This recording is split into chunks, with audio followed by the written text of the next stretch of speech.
جو تم میں محنت کرتے ہیں، اور پھر خداوند میں جو تمہارے پیشوا ہیں،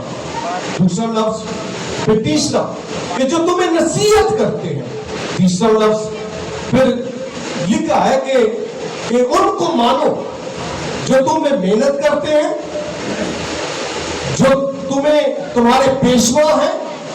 اور جو تمہیں نصیحت کرتے ہیں۔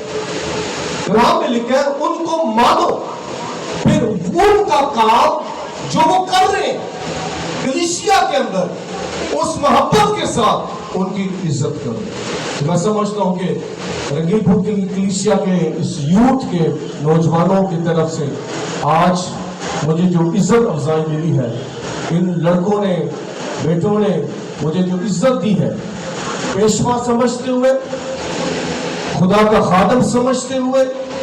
خدا کا موصول سمجھتے ہوئے، جن میں میں محنت کر رہا ہوں، جنہیں میں نصیحت کر رہا ہوں، جنہیں میں تنبیہ کر رہا ہوں، اور جو آج میری عزت افزائی کی گئی ہے، اس کے لیے آپ سب کا بہت بہت شکریہ۔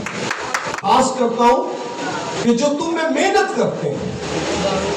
اور پھر خداوند میں جو تمہارے پیشوا ہیں، دوسرا لفظ، پھر تیسرا کہ جو تمہیں نصیحت کرتے ہیں، تیسرا لفظ، پھر لکھا ہے کہ ان کو مانو جو تم میں محنت کرتے ہیں، جو تمہیں تمہارے پیشوا ہیں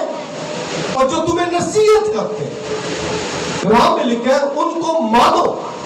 پھر ان کا کام جو وہ کر رہے ہیں کلیسیا کے اندر اس محبت کے ساتھ ان کی عزت کرو۔ میں سمجھتا ہوں کہ